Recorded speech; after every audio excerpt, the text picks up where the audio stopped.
Halo dokter, mau nanya dong. Mau nanya apa? Saya lagi keputihan nih dok, tapi nggak kayak biasanya gitu. Jadi bingung, ini keputihan emang karena mau haid apa tanda hamil ya dok? Oh iya sih, memang keputihan tanda haid dan tanda hamil itu sekilas terlihat sama.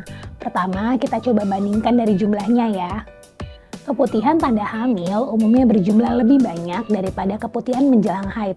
Jadi biasanya cairan dalam kamu akan lebih cepat basah tuh. Sebenarnya ini karena peningkatan hormon estrogen selama kehamilan yang menyebabkan lendir serviks meningkat. Nah, kalau dari warnanya sih sebenarnya rada-rada mirip ya. Keputihan yang normal baik saat hamil maupun menjelang haid itu bisa berwarna bening, agak keruh ataupun putih. Namun, jika melihat warnanya saja mungkin agak sulit dibedakan. Yang ketiga dari teksturnya.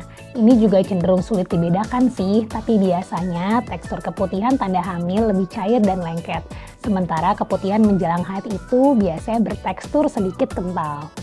Selain itu, jika memang kamu mengalami keputihan tanda hamil, biasanya juga akan disertai tanda-tanda kehamilan awal seperti mual, kram perut, payudara yang terasa mengencang dan lebih sensitif, dan juga mudah lelah.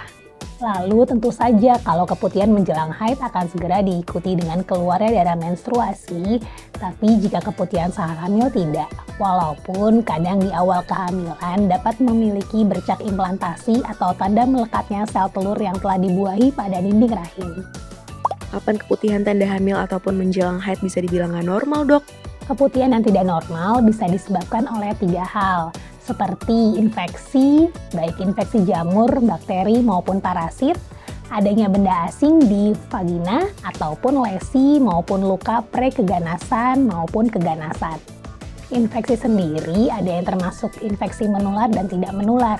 Contoh jika yang menular itu ada bakterial vaginosis dan candidiasis. Selain itu, bisa juga karena infeksi menular seperti chlamydia, trichomoniasis, dan gonore. Nah, gejala keputihan yang tidak normal seperti cairan keputihan berwarna tidak biasa, bisa putih kekuningan, putih keabuan, kuning kehijauan, kecoklatan, ataupun bahkan bercampur darah. Kemudian tekstur dan cairannya lebih kental dan menggumpal daripada biasanya. Kemudian aroma cairan keputihan bisa berbau tidak sedap atau bahkan mengeluarkan aroma amis ataupun busuk. Lalu biasanya juga dapat disertai dengan keluhan lain seperti gatal di area kewanitaan, nyeri panggul, nyeri saat berkemih, serta bisa terjadi rasa terbakar di sekitar vagina. Kalau kamu mengalami gejala keputihan seperti ini, apalagi saat sedang hamil, sebaiknya segera periksa ke dokter ya. Oke deh, makasih ya dok. Siap, kalau masih ada pertanyaan, chat dokter aja ya di aplikasi Halo Dokter.